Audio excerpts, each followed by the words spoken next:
guys, welcome back to Clonestar podcast.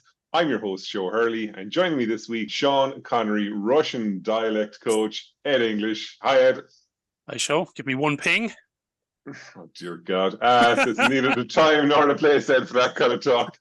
And this week, we're delighted to be joined by a very special guest, film reviewer that you may know from entertainment.ie, Good Morning Ireland, and The Last Word on Today FM. We are delighted to welcome the glorious Brian Lloyd to the show. Brian, welcome aboard. A great day, comrades. We sail into history. So guys, I think the most important thing is that we have to acknowledge that this is the start of the Jack Ryan cinematic universe, which currently has 5 films and a TV show now, I think it is. Hunt for Red October, Patriot Games, Clear and Present Danger, Some of All Fears, Jack Ryan's Shadow Recruit, and then the TV show Jack Ryan as well. Jack Ryan's Shadow Recruit. Oh God! I don't think anyone. I don't think anyone outside of Chris Pine's father actually watched that movie, so I think it's actually fine to remove it from canon at this point. So, guys, we're here to talk about The Hunt for Red October, a 1990 classic directed by the absolutely glorious John McTiernan. Well, glorious until a certain point in his career when it all seemed to go horribly wrong. John McTiernan directed Predator in 1987, which is one of my favorite movies, Die Hard in 88, Last Action Hero in 93. And if you've never seen Last Action Hero, I don't know why I put a H in the word last, make sure to Google Last Action Hero Hamlet scene because it's absolutely glorious. And then Die Hard with a Vengeance in 95. So it's based on the movie's based on a book by Tom Clancy, and the screenplay is done by Larry Ferguson and Donald E. Stewart, with the music by Basil, I always pronounce his name wrong, Podadoris. Brian, I'm going to turn that over to you. How do you pronounce his surname? I would say Polydorus as well. Yeah, that sounds. Right. It sounds right. Polydor, like I'm pronouncing it phonetically. Yeah, Polydorus. Also did the soundtrack for Conan the Barbarian as well. So he did. Did he not do RoboCop as well? I think. Or am I totally... Yeah. Oh, he did. That's right. There's a critical reaction. So IMDb has a current rating of 7.5 out of 10. Rotten Tomatoes is a unique one. It's got 88% from both critics and fans, with the consensus being perfectly cast and action and packed with suspense. The Hunt for Red October is an old-fashioned submarine thriller with plenty of firepower to spare. It almost sounds like ChatGPT wrote that review now, to be perfectly honest with you. Also, I have to say, this movie, and we'll get into the casting in a while, this really is the ultimate that guy movie. Like, every single person you're there going, I know him, and I also know him. No idea where I know him from, but that guy, I know that guy as well, kind of thing. Ed, what is the story of The Hunt for Red October? Okay, so the story for The Hunt for Red October is towards the end of the Cold War, the Russians have built this fancy Dan amazing submarine that's scaring the life out of the West, and one of their esteemed generals or admirals is given command of the flagship of the Russian fleet, and he decides he's going to bugger off to America with it, and he neglects to tell most of his crew and tells only one person in Russia after he's left. The whole film then builds into a chase as he tries to get across the Atlantic. The Russians obviously tried to stop him with everything they have, and on the American side, they're unsure of his intentions, right? Is he coming across the Atlantic to destroy them? And then there's our one guy, our Alec Baldwin, who thinks maybe not, maybe he's coming to defect. And that's the whole suspense of the whole movie as they build towards the climax and try to figure out what this guy is at. And of course, it's added to by the fact that the Russian fleet are chasing him across the Atlantic. So it's starting to look like, we're all doomed. Sort of like the nuclear war that's imminent at the moment. So yeah, that's the theme. Shot at the end of the Cold War, released I think 1990. So it's just at the tail end of things, but probably set a couple of years before that, before the Berlin Wall fell, which is important for context because I'm old enough to remember this kind of time vaguely. I think you are, Show. I don't know, Brian, you maybe not are old enough, but yeah.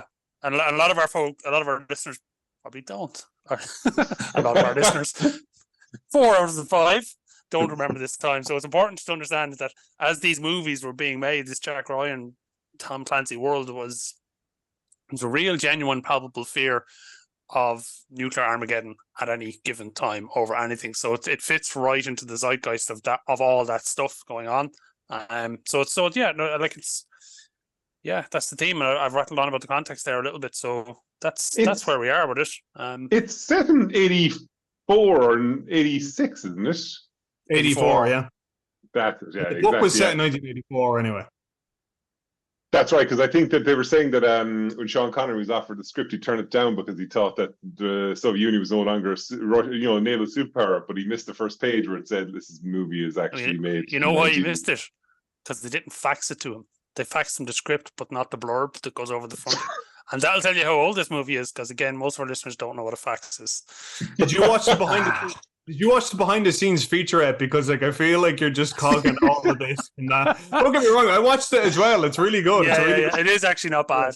Yeah. It's one of the better ones I've seen. Yeah. It's either that or the IMDb trivia, Brian. It's one or the other, or 100% going down the road. Brian, why did we pick this movie, or specifically, why did you pick it? Because I messaged you about something else entirely, and when I said to you about coming on, I'm pretty sure I hadn't fully finished a sentence, and the words "The Hunt for Red October" came screaming back at me straight away. Why this of all movies? I love this film because I feel like you've kind of touched on it there already. Like, it's very much of its time, and it has a real dated quality to it in terms of its, I suppose, the political setting of it. But then at the same time, I feel like it's very timeless. Like, the opening sequence of it is you're seeing these like old sketches of like warships from like the 1800s and all this kind of stuff, and like even like Ryan is like kind of he's a naval historian, you know, and like he talks about this one book that he wrote about Admiral Halsey, who was this like World War II strategist, and even like Basil Polidorus's music, like it's real kind of like Men at the Mast kind of thing, of like Pirates of Penzance kind of stuff. And even going further into like the real world submarine community, as it were, like a lot of their sort of insignias and artwork, if you like, that they use is very influenced by pirates. Mm-hmm. Like the surface navy and like in the British Navy thought that submarines were just like completely ungentlemanly and stuff like this. And, you know, in that behind the scenes thing, John McTiernan talks about it. He basically thought this was Treasure Island. And I really feel that. I really feel that this has a big kind of sweeping naval story, kind of like Master and Commander, the far side of the world. Like this real idea of like men at sea and like big beards, and, you know, it's all about, you know, we all have to pull together on comradeship and all the rest of it. And that kind of culminates then when they start singing the Russian national anthem. Yeah, like, exactly. During the movie, it's brilliant. It's so kind of like, like I love it. And like what's gas as well is that if you read the book, there's none of that in it whatsoever. The book is like totally techno thriller, really, it kind of dull, to be honest, and has no kind of sense of romance about it. And I say romance, I mean in the kind of like poetic kind of, you know, high adventure kind of feel to it. Whereas the film totally romanticizes it. And I love that it just took away all the politics and left it with this story of, you know, high seas adventure that, you know, and like, you know, there's another point, and I'm kind of getting off topic here, but I feel like it's relevant. You probably know this yourselves, that like when Gene Roddenberry was trying to get Patrick Stewart into the role of Captain Picard, he just put all the books of Horatio Hornblower on his desk and was like, just go read all of them. That's what this is. And I feel like The Hunt for Red October could have easily been a Horatio Hornblower story. Do you know, that kind of written by C.S. Forrester, like, because he did write a lot of like naval contemporary naval stories. Like he wrote like The Ship, and he wrote The Good Shepherd, and you could easily see C.S. Forrester writing The Hunt for Red October as well, I think. I think as well, I hadn't seen this film in years, and I was texting Yeah. Ed when I was watching it, and I texted him at the 30-minute mark, and I texted him at the 60-minute mark with the same message. 30 minutes gone, nothing happening, and it's absolutely brilliant. 60 minutes gone, still nothing happening, and it's absolutely still brilliant. It doesn't need constant action. It's the suspense and the constant build-up, and you're constantly guessing what's going to happen next, like what's going to move this along, and you're utterly gripped by the characters in it, because you're very easily kind of drawn into kind of finding a way to kind of relate to them, and something we'll kind of get into kind of a bit more. But what I have to jump into now is because it's also in its own way a Star Trek movie, because there's so many Star Trek references. I have found 7 in this movie. Now, what did you find? Now, there's a very obvious one straight away. If you don't get it, I'm going to be very disappointed. Which is the one and only one that I got, which was Beverly Crusher playing Jack Ryan's wife. Yeah, that's one. Yes, that's and right. That's it. And that's it. I'm done. I literally texted you one last night. How did you not remember? Yes, I don't read your text, show. That's Brian, what else do you have? I had Beverly Crusher. Yes. I had there was another one. Oh Christ! Well, obviously, like the fact that it's a Paramount, like it's Paramount, so that's why Gates McFadden was floating around in it. Yeah. Lads, come on now. 7. No, I'm going to have to hear this now. What were the 7? Good God. The one I texted last night because I forgot it was Basil. It was either his birthday or if he's not, if he's dead, it was a memorial. But he was actually a stand-in in Star Trek, the original series. So that is what I sent on to you last night, Ed, but you didn't look at it. So that's fine. I see where I am in the pecking order. What ship does Jack Ryan go onto? It literally comes up on Enterprise, yes. USS Enterprise. Jesus, how did you not get that, the two of you? Outrageous. Oh, yeah, what's his face? Your man, Moriarty. Yeah, that's right, Moriarty. Yes. Daniel Davis is in it as Captain Davenport. Yeah, that's right. We're up to 4. Yeah. So we've got Gates McFadden, USS Enterprise, Moriarty, and Basil Polidorus being a stand-in. Now, the next 3, in no way would you ever get it. The assistant sonar officer, the guy with the red hair. Yeah. Remember him? Yes, the very start of the movie. He was in an episode of The Next Generation. In the episode Tapestry, where Picard relives a part of his youth when he gets stabbed through the heart by a oh good lord. They were really freaky looking aliens. Yeah, I remember them. They were like Klingons made by ChatGPT.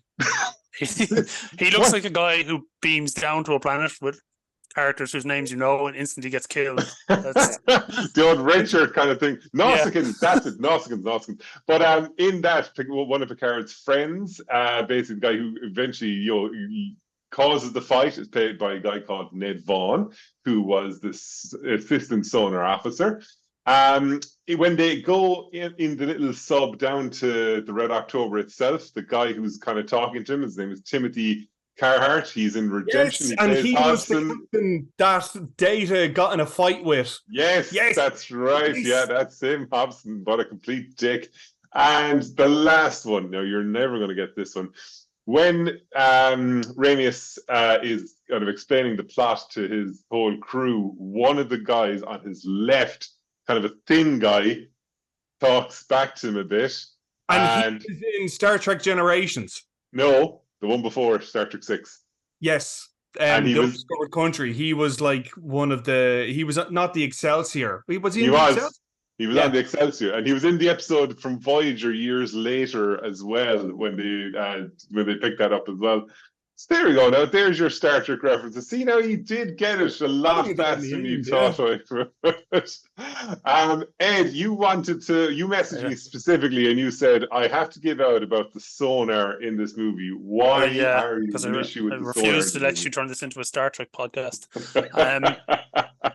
Not to give out about the sonar, but the premise of the film, right, is that the Russians have built this super duper sub, and what's super about it is that it basically runs silent. They've got these caterpillar tracks that make no noise, so rather than the propellers, some kind of a caterpillar propulsion system which is silent, which is great because they do listen for each other, but they reckon it's going to come through the American sonar nets, and sonar works, as most people know, by bouncing. You send out a sound and it bounces and you get an image back, and the computer tells you what it is and where it is. turning off your engines does not make you invisible to sound being bounced off you and coming back. So that's my little rant. It is necessary for the plot, I think, because otherwise the thing can't sneak across the Atlantic and is therefore completely the same as every other submarine in the history of the world. It's just my little rant. Yeah, sorry. I'm sure the submarine nerds out there who know an awful lot more about this that are giving out about everything in this film. It's almost like you're saying, Ed, that if Hollywood cuts corners in movies for the kind of purposes of dramatic kind of storytelling, they're totally wrong. They shouldn't. They shouldn't. I refuse to suspend my disbelief. There actually is. I'm nearly sure there's like I think I saw a YouTube video before of an actual submarine navigator talk about how Captain Ramius is the worst submarine captain that's ever. Probably, He specifically does, and it's a brilliant scene. It's like one of my favorite scenes in it. But it's the bit when they're coming up to the turn, and he's like, like doing the maths in his head, and then he does like the reverse full rudder, blah blah blah, starboard engines, and he's like trying to like basically do a handbrake turn with the submarine, and like that is like the submarine, the real life submarine dude is like, that is insane. That would never ever work. That like we'd all be dead. That thing would be at the bottom of the ocean. They'd be all like they'd be crushed, and like it's just insane that people thought that could work.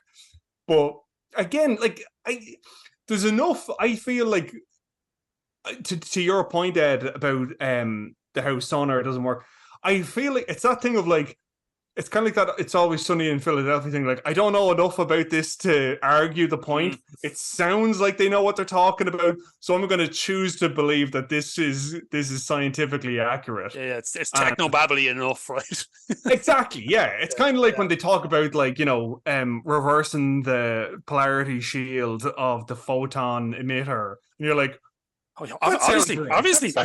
Sounds right. That's obviously what they're going to do in this situation. Yeah, like let's use the dilithium crystals and reverse the thing, and you're like, oh yeah, that sounds right. Yeah, I do that. Yeah, fuck it. Yeah, I do. That makes sense. So yeah, it's like that. Like it sounds plausible. Not even plausible enough, but it's, as you say, it's like technobabble enough that you're like, okay, I'm going to choose to believe. Yeah, that they know what they're talking about. Moving on to the cast, so we've got an absolutely ludicrous cast here with the old That Guy classics as well. So Sean Connery, with refusing to change his accent under any circumstances, playing Marco Ramius, Alec Baldwin with Jack Ryan. Scott Glenn. Now, Scott Glenn is one of those people, you always see Scott Glenn in everything, and you never know what Scott Glenn's name is, because Scott Glenn is just never, ever one man you can identify. As Bart Mancuso, Sam Neill as Captain Borodin, James Earl Jones has to show up at some point with his absolutely wonderful voice as Admiral Greer. And I always love seeing Richard Jordan in anything. He's another actor that you'd be there going, I have no clue who the hell he is or what I've seen him in, but I know I've seen him in other things, as Jeffrey Pelt. And Tim Curry, of all people, popping up randomly as Dr. Petrov and Stellan Skarsgård. Stellan Skarsgård has never aged a day and has not changed his acting kind of stance at any point. Like before we started this, Brian, like you were mentioning about Andor. He's the exact same, like 30 years later, playing a character, the same gravelly voice, the same, I'm too old for this nonsense. And like he was 30 years younger and he still looks the exact same and comes across the exact same. And also Courtney B. Vance popping up as well as Seaman Jones. Jeepers Bob, it's an absolutely ridiculous cast. Brian, is there any failings in the cast, or did they nail it? I think they nailed it. And again, that's one of the reasons why I love this film so much, is because it's really stacked with really good character actors.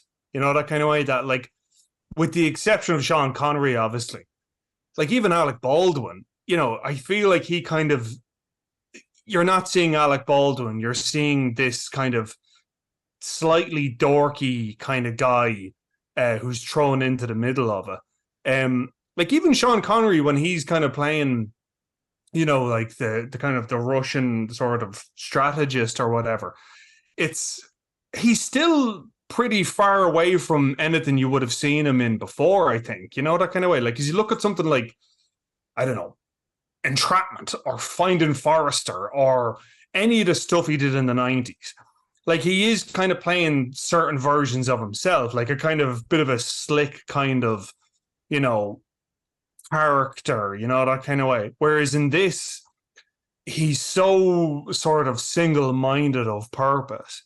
Yeah. And he's to the detriment of everyone else. He doesn't give a shit about his crew, really. Like, he has that sort of thing of like, you're all here now, and I've, like, you know, when he talks about the conquistadors and like burning the ships, he's all sort of like, well, you're all along for the ride now, and I don't give a shit if you're against me or not. We're doing this. And I haven't seen him. You wouldn't see him do anything like. I haven't seen him do anything like that before or after it. You know.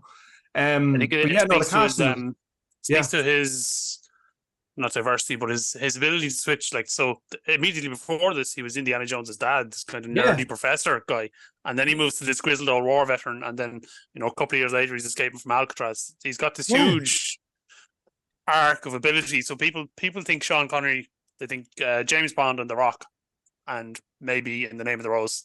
And even think of he's so much more versatile, you know. Yeah. And like, even in the Untouchables was 87, like, so like you're talking about 4 different, very different kind of, you know, roles in like space in 6 years. And there's a lot of guys would have done those James Bond films and they're finished, you know, because they can never do anything else. Pierce Brosnan. Yeah, Pierce Brosnan. Yeah. That's it. So it speaks to his versatility. I think for Baldwin, this was the film that launched him, and he was elevated by this role for sure. And then James Earl Jones, perfect in this role. And one of the nice things about this film, and again, bear in mind, it's the late 80s, early 90s. They've put this person of color in an authority position, but they're not hitting you over the head with it. They're not like, look, we have an admiral, and he's a black guy. Oh my God, no, it's not even mentioned. It's not even a thing. It's just, and everybody just goes with it now. And James Earl Jones, in fairness, is like he's almost out of central casting for some kind of general or military, because he's got the gravity voice and he commands room and he commands respect, like he's built for it. But it was like, nicely done, you know. Whenever he talks, like, you listen, like you're completely. Yeah, how are you not going to listen? Yeah, exactly. I completely. Just a strange question. Like, if you were to ask yourself, what exactly is Alec Baldwin's kind of like big character? Would it be this? I would say this or Jack Donaghy from 30 Rock. Like, I mean, you know, and it's gas because they actually, if you ever watch 30 Rock, there's a scene in it where they use a clip from The Hunt for Red October as the younger version of Alec Baldwin in it. But like, to be fair, like I think compared to any other character in this film, like Jack Ryan is just very like stand-in for leading American man. Yeah. And I think that's why the role has changed hands so many times, like, because you could get anybody to play this, genuinely. Get an American man with a serious jawline and good hair, and bam, you're set. That's why Ben Affleck was able to do it. That's why Chris Pine was able to do it, and that's why John Krasinski is doing it now. Like, it's very generic. But you wonder if this movie had been made with Harrison Ford in the role of Jack Ryan at the time, would it have changed it? Because I think so, yeah. Because it's not really Jack Ryan's story. It's not. Ramirez's story. And I don't think Harrison Ford's ego would have allowed him to go share, even though he did it with The Last Crusade. I don't think he could do it again with this. And I think, you know, I love a film where you spend like the first 15 minutes building up a character, and then you see him and he absolutely lives up to it. Like they did it in The Rock as well, and they do it here as well, where they're like, oh, you know, he's a legend in the sub community, and you know, he's taken out the lead boat in all of their classes and blah blah blah blah blah. And then when you see him and he's like got this presence, and then he like kills a dude, and you're like, whoa, what the hell is going on, kind of stuff. Like, it really, they do build it up. But yeah, no, I don't think it would have worked with Harrison Ford. I think you kind of needed a step down. You needed Ramius to be the guy, and I think Sean Connery was the guy to play him. Like, they open with him. They open the film with him in the opening scene, and it's they're already building this picture of this interesting, mysterious guy. Like it opens very Godfather, but a close up on the mouth, hands back, and you're a little bit, what's going on? And then, oh, okay, he's an army military guy. Oh, he's on a submarine. Oh, they're in somewhere cold. Must be Russia. And it's done really, really well. And the conversation at that point is brief. Like, it's not, how are we going to do this? There's no big dialogue. I feel like if you were making this movie now, he'd have to have an opening scene where he's been shot at by a jet fighter, or he's blowing something up or something. Out of a torpedo tube or something, you know. It's done subtly, and then to your point, Brian, they build on it later as Jack Ryan starts explaining who he is, and he's met him and what he's about. I think it's really, really well done. I think as well with the kind of like how you come across getting the actors very quickly, how you establish them. Like you look at Jack Ryan, he's a family man. He's got a daughter. He's making a promise to her. He's going to bring her home with Teddy. Like he's scared of flying. Like, and he's going into all these situations, all these bigwigs, and there he is, like this family guy, terrified of flying and all this kind of thing. And then when they're trying to work out what Ramis is going to do, and all the admirals are going, he's crazy. He's going to go to America and nuke everything. And he's the only person who looks at the picture and says, yeah, but his wife, wait a second, what's the date? No, hang on a second. I know, I can understand that, he's got a human side to him. And it's just, of course, the military is looking at it from a point of view of, no, of course not. Like, he's a killer. Like we're killers. Like, we wouldn't care about anything like that. And the same then with Ramis, then you kind of, contrast it over to the Russian side, of course, like Ramis murdering the political officer in cold blood, like just whacks him straight away. And then at the end, Skarsgård character willing to like massacre the entire crew, like just to stop them kind of getting over. Like it's just the 80s and 90s were very much kind of as quickly as they could get you to be black and white and kind of say, look, if this is a sympathetic character, this is what it is. If this is a bad character, this is what it's going to be. And this movie does it. It does in such a way you're not even realizing it's actually doing it to you, and it gets into you, and then they don't need to do it again because they're going, right, now these are the characters, the movie's going to keep on going, and that's kind of really it. Yeah, it's that thing of like the actions define the character. The characters don't have to define themselves, that sort of way. Like it's not a thing of like, I'm a big tough guy and I'm going to do the X, Y, and Z. They'll actually show it to you rather than telling it to you. Yeah, and like to your point as well, Ed, like it's so the reason why I'd always come back to this film is that it takes the time to actually build layer upon layer upon layer upon layer.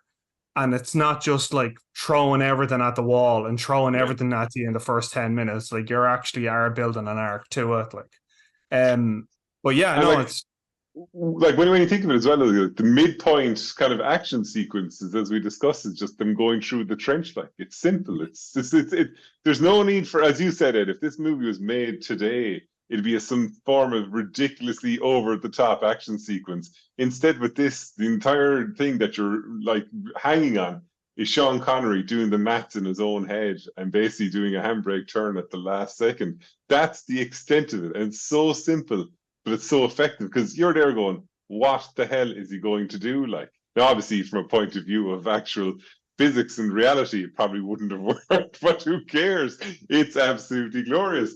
And in terms of the context and say the timeline of the Cold War, like what do you think about kind of like how it portrays how the war was going at that? Well, the Cold War was going at that point. See, it was coming to an end, but when the movie was released, it was for all intents and purposes over. But I think it just cracks into that little nutshell of the constant one-upmanship that was going on all the time. You've got a nuclear submarine. We've got a bigger one. You've got a rocket ship that flies twice around the world. Our one goes 3 times around the world, and this had been going on since the 50s. So I think it encapsulates that quite well.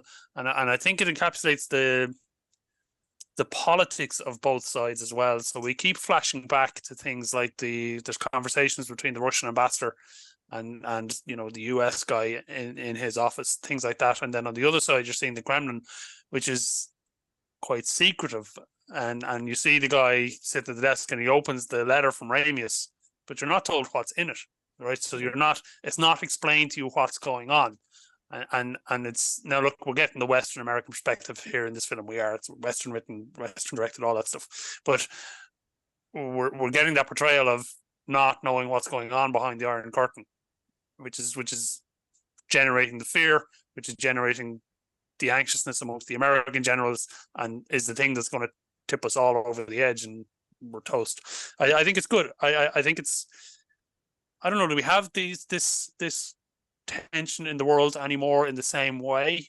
I don't think we do. And I don't know if you were making this movie now, you'd have to come up with some other context for it, because that world backdrop doesn't exist anymore. And I understand there's Russia versus the West is still a thing, and China versus the West, but it's not the same because we have the internet and we have more access to information, and even like things happen in Russia that we would have not heard about in the 80s, but they were still happening.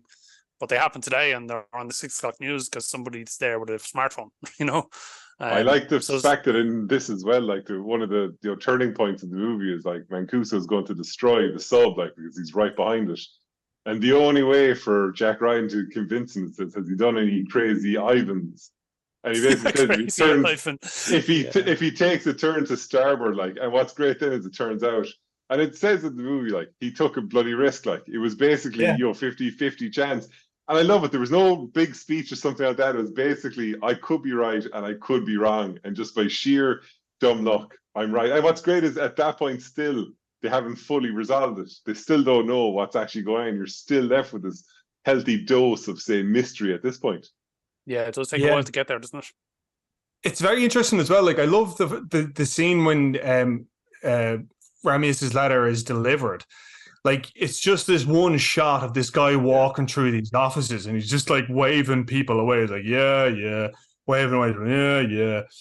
And then when he gets to the thing, like you were saying, like, you don't actually even see the letter, but all you're literally seeing is just him looking at it and then going, oh shit. And then it cuts straight away to, oh God, like what's in the letter? And we think that, he's intending to, not even that he's intending to defect, but that, we're still trying to figure it out, like, and we're not even seeing all of it. But to go to your point about, the fact that they didn't have enough information about, the West, if you like, didn't know what was going on in the Soviet Union at that time. You still do, I think, get a sense of, that it was a very formal, very structured, very kind of like, there's a very clear hierarchy. Even though it's supposed to be communist and it's supposed to be like, they address each other by comrade, it's still very much rigidly kind of assertive. Even like when you hear like the marching band out in the courtyard, if you like, when your man is reading the thing and they're playing like the Soviet national anthem, like it's all very making aware of that. This, even for all the kind of the socialism aspect of it, it's still very much very much like there is a rigid hierarchy at work. But yeah, like again, it's that thing of like, and again, what I love about this film is that it's showing you it. It's not telling to you. It's not force feeding it to you. If you get it, you get it. If you don't, you don't. But there's enough kind of thought gone into it that if you see it, it's there, but it's not being forced down your neck, kind of thing. You can enjoy this film without ever getting any of that kind of subtext. This can be a good old submarine war movie, and exactly. it works on a very base level, which is good, Yeah.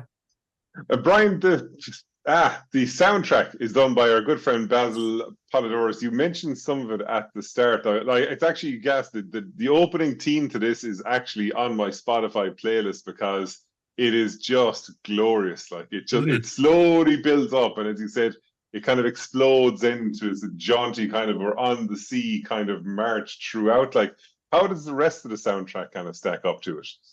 I think it's brilliant. Like, I love that there's one track, Nuclear Scam, which is like basically this like 8-minute track that plays over the entire sequence of how they're going to get everyone off the boat or everyone off the sub.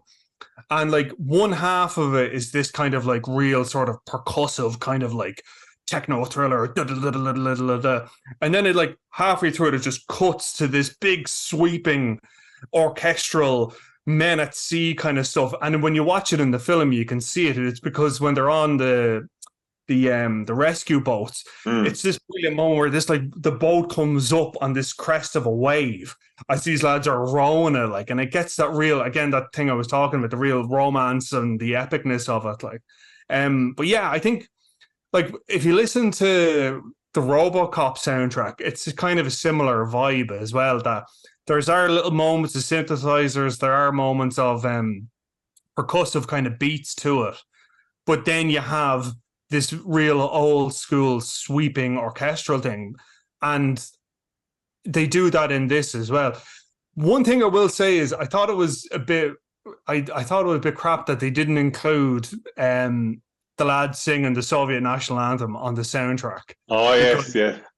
It is brilliant. I love it. It's so good. And my party trick, not that I've ever been asked to do it, but my party trick is I can recite the entire speech that Sean Connery gives before they crack into the song. And I Hang can on do a it second. if you ask me. How long is the speech? Like, I want to say about like 4 minutes. Do we have the time? Is the question. If you can do it in Russian, I can do it.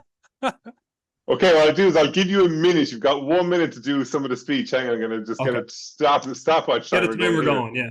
You've got a minute from now. Okay.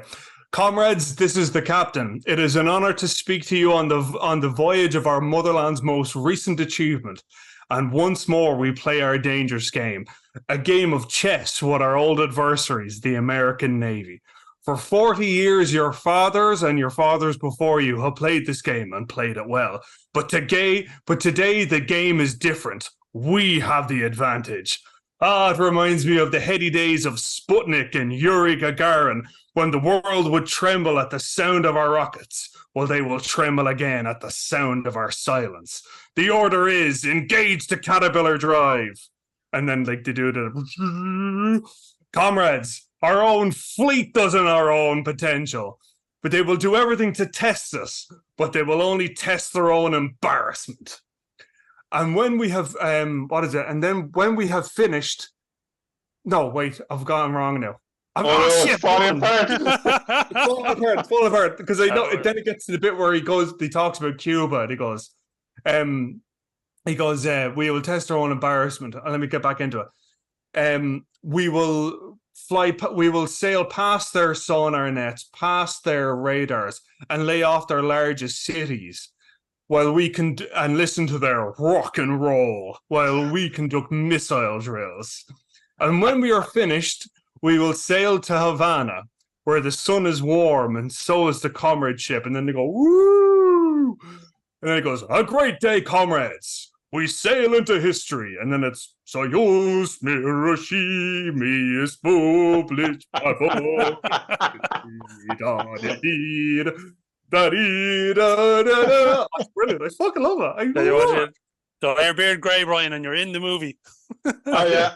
I love the fact that as well, John McTiernan's kind of directing, kind of pulls it around as they're all singing it, and you're kind of there going, is Raimi's just going to tell him to shut up because this is ridiculous, or what? And then he kind of puts the arms up to embrace the whole thing, and it's let them sing. Yeah, exactly. It's an absolutely brilliant scene. In terms of the effects, Ed, have the effects stood up over the years? Now, like we're not going to consider the last scene where it shows them on a clearly soundstage with a massive blue green screen in the background. There you go, lads. You're not near Maine. JPEG going by like. I mean, so if we talk about this, we'll talk about the effects, and I want to talk about how the film is kind of shot generally as well, because they're both interesting. So the effects we're just at the start of computer generated things being really weaved into films. I think we're probably a year or two away from Jurassic Park, something like that. 3 years. 3 years, yeah. So, but we're not at the point where you can just CGI the whole thing, right? So they filmed all of the outside subsequences with models, the way it had been done for whatever 70 years of the movies before. And they took these rooms, they darkened them, they lit them blue, and they filled them with smoke to give the impression of the submarines in the water. And they moved them around. The mods are quite big, moving them around on wires. And the only bit of CGI in all of those outside shots is the wash that you see behind the propellers. So it's quite subtle because you can't, like, the smoke isn't going to do that for you. And they added particulate matter to the smoke, and that's CGI as well. So I think it's quite well done, and I do think it stands up. I mean, is it perfect? No, it's absolutely not. But it is for the time excellent, and I think it's as good a use of models and sort of traditional effects as you're ever going to see. Again, if it was done now, it'd be CGI the whole lot and have done with it. But I think it adds to it that, well, for me, it adds to it knowing that there's something more going on there, you know.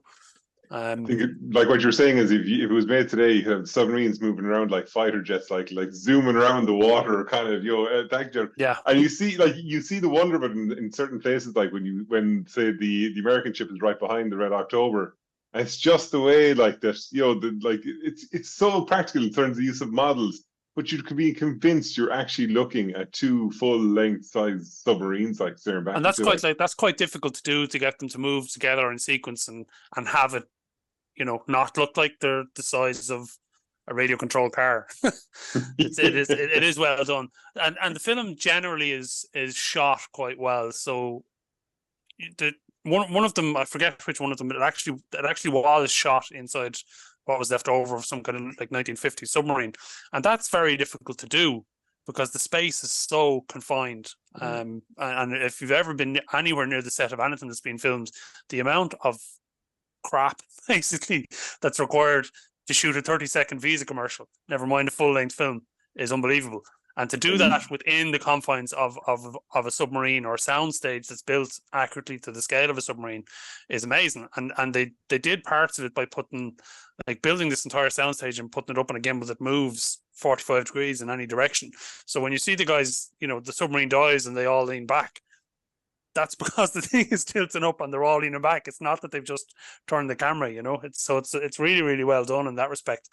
And they did a lot of subtle stuff with the things with the lighting, because one submarine looks like the same as the other submarine, looks like the same as the other submarine. You can't tell the difference, right? But in order to tell the audience which submarine they're on, one of them is lit blue, one of them is lit red, the other one is lit green. But it's really subtle, you know. It's you don't, unless you're looking for it, you don't consciously see it. But it's enough to give you the, okay, I'm on the American boat. Okay, I'm on the Russian boat. Okay, I'm on this other bad guy Russian boat who's chasing Ramis, who we've figured out is a good guy. So I think things like that are quite well done. From a cinematography type point of, you definitely get the sense of claustrophobia on it. Like, it very much feels confined the whole time, and again, you really know that like they cannot see outside. Like, they are totally reliant on their sensors, and that's it. Like, and it really helps the whole kind of suspend or the. One of the great things about submarine movies and Navy movies and sci-fi out in space movies is that you take human beings and you put them in this alien situation, like being under the sea in what's essentially a glorified can of Coke, you know, and see how they perform and how they react. And there's so much to play with there. And we saw as well, you see it in Master and Commander, which you referenced earlier, Brian, about the interplay between the crew in this all-male environment under extreme pressure for extended periods of time. Now, I actually, one of the criticisms I would have of this film is that it probably doesn't explore that enough. I don't know how it could have, because it's got so much going on all the time anyway, right? There's a limit to what you could do, and what is this, a 90-minute, 2-hour movie? But I would say that's something, there's ample pickings there for any director that wants to play with that. And we have seen it, you know. Like, it's interesting you say that, because, like, again, having read the book, they go into that quite a bit, and it does feel like I can see why it was cut out of it, because you're kind of like that. There's a brilliant scene in it between Connery and Sam Neill when Sam Neill's character talks about wanting to travel around America in an RV. Yeah, so Montana and all that kind of thing. And all that, and like that literally distills that character down to one little scene, and you get enough from him there. You know that he's kind of, you know, a little bit sort of starry-eyed about going to America, and that, you know, it's almost kind of like childlike, it's naivety almost, kind of. Whereas with Ramius, you know, his motivations are much deeper. It's not even about the fact that his wife died and that, you know, he withered her the day he married her or anything like that, but more that, you know, the thing that he is in control of is an instrument of utter death, and that he just wants it gone from the world, and he can't be trusted with anybody. But he feels like if he gives it to the Americans, they would be more likely. It's kind of like, actually, in a weird kind of way, it's kind of like what Oppenheimer, have you seen Oppenheimer? Yeah. What they talk, yeah, you know, the bit at the end when he talks about, no, we should share our secrets with the Russians, because if we both have it, then that kind of takes bullets out of the gun. You know what I've got, I know what you've got. And that's kind of what Ramius is doing. He's like, I don't want the Soviet Union just to have this. The Americans should have this so that it negates its ability. And again, that's like one scene where we learn the interplay between these two characters, that one guy is kind of naive, whereas another guy is very much burdened with the horrible knowledge of what he's in charge of. And even like Skarsgård as well. Like, there's that one moment when he's talking to the political officer and he goes, oh, I don't know if there's much room in Tupolev's heart for anything except Tupolev. And like, bam, that's all you need to know about Tupolev. Yeah. You learn so much from that one little interaction. And that's good. That is a lost art in films nowadays.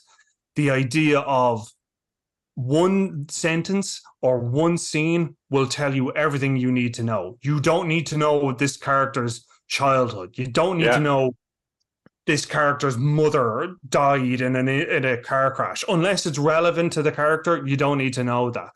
And it just trusts you to fit it in yourself, like, yeah, exactly, yeah. And there's a lot of, in this film, it's not that it's requiring work of the audience, but it's trusting the audience to understand, you know, everything you need to know about this character. Anything more than that is completely surplus to requirements. Whereas nowadays, it would be a 6-part season about, you know, where he got that jacket of his. Exactly, yeah. It's kind of bullshit. You know, whereas there's a working assumption now in film that you have to spoon feed the audience everything. Exactly. Yeah. And with this film, it annoys those of us who don't need to be spoon fed and don't want to be spoon fed, you know. But but again, this is like what you have in the 80s. Like, there was none of that. It was straight out going, that guy's bad. We'll give you a sentence or he'll do an act. That's it. You're not getting more. He'll have a British accent and therefore he's the bad guy. Yeah, that's it. Exactly. Yeah. And that was it. That guy as well, the political officer, when you hit the English accent, it was like, oh, he's gone. He's dead straight away. Brian, in terms of the movie having aged, do you think it stands up? I'm guessing what the answer is from all three of us on this one. But if we're all going to agree that it has aged well, why has it aged well? I think the characters are well developed.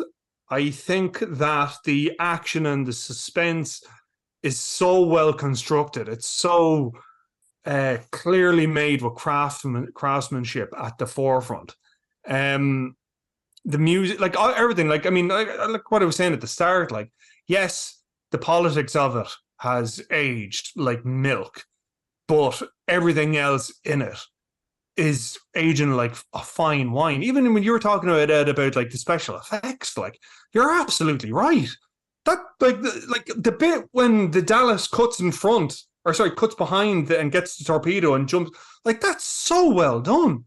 And I was watching, there was a submarine film I was watching recently called Hunter Killer, with Jared Butler and Gary Oldman, and it's grand, it's okay, but like, I was watching that and I was thinking of Hunt for Red October, and was like, there's this theory that's been going around, and I don't know how true it is or not, but I'll just say it anyway because feck it, why not? But there's this idea that that audiences can tell CGI and something that's been shot in camera straight away, and the reason for that is that the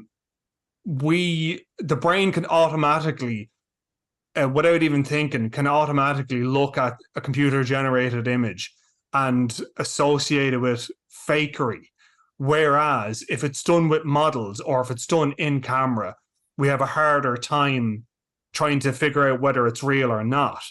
And subsequently then that will stay in our minds longer than a computer generated image, because we associate computer generated image with fakery. We associate that with a dreamlike state, and then we just, you know, wipe it from our brains automatically.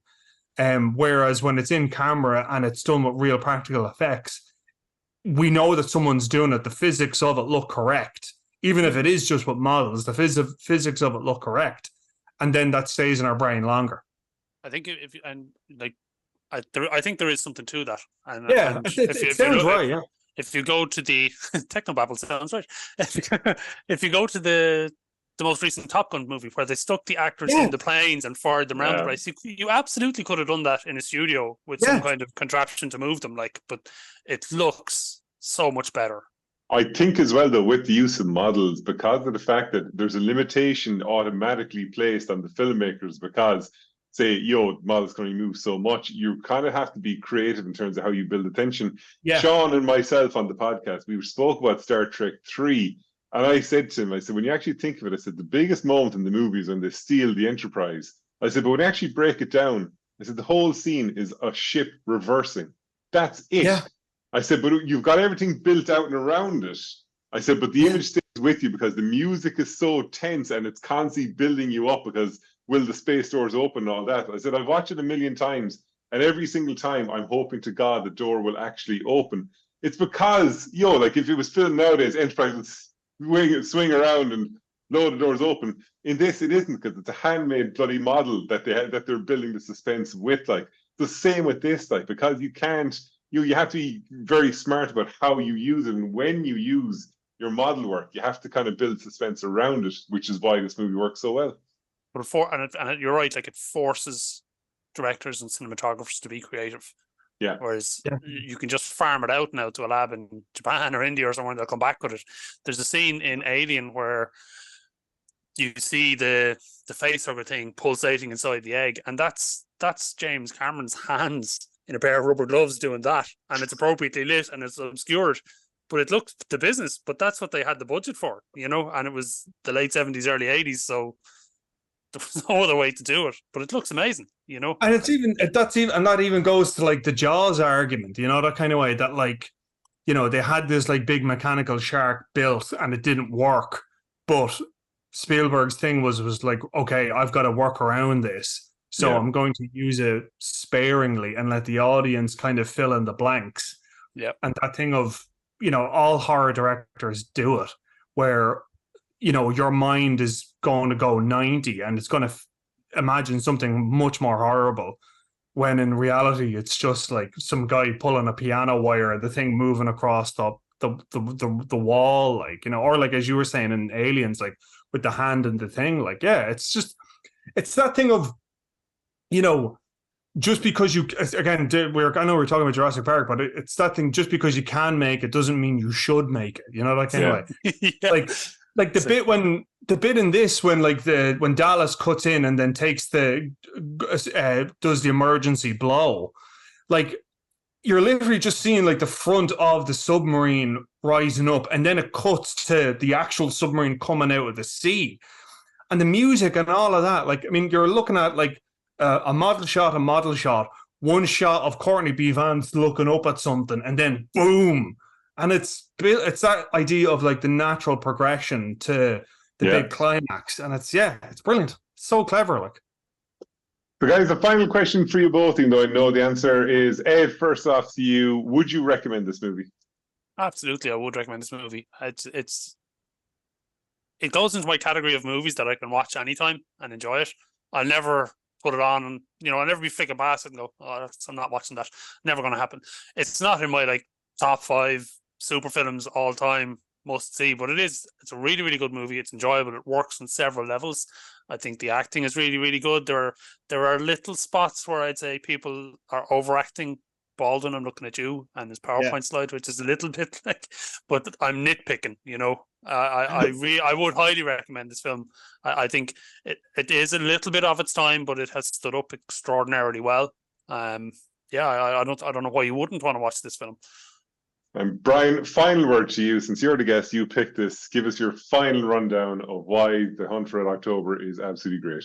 I think that it is a timeless story of adventure and,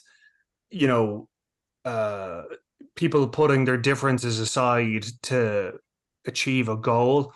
I think the fact that it doesn't, as much as it kind of makes a villain out of the Russians, it it very much kind of bridges a gap, I think, that, just because you don't initially understand someone's motivations, it doesn't mean that they're, world-ending evil. The performances are brilliant, like we said. The music is fantastic.